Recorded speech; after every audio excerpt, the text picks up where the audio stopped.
One of the first casualties of the escalation of the war in Afghanistan is apparently the amount of time our fighting troops will get between deployments.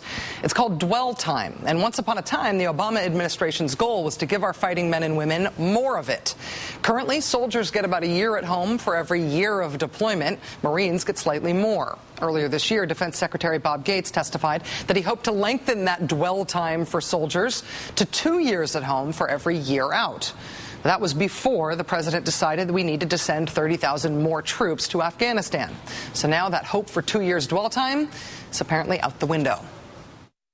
What effect do you see this additional deployment having on dwell time and the length of deployment cycles and reset? We want to get to a point where they're home twice as long. With this deployment and decision, we expect it to probably take a couple more years to get to a point where he's out to 2 to 1.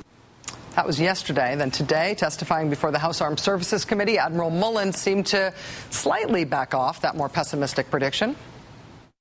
We'll still be able to have, on the Marine Corps side, dwell time move out towards 2 to 1 fairly significantly, a little more slowly on the Army side. A little more slowly on the Army side. John Soltz of the progressive veterans group VoteVets.org says the dwell time change is bad in itself, and he says it raises the prospect of a whole lot of other potentially troubling consequences of the president's troop escalation for the military. Quote, what about ending stop loss, or not using the individual ready reserve, or mobilizations that are not longer than 12 months for the National Guard and Reserve? All of those could be in jeopardy. These concerns are why VoteVets.org can't endorse this strategy. The math doesn't add up, and Admiral Mullen's testimony raises more concerns and questions than it answers. I'll be right back.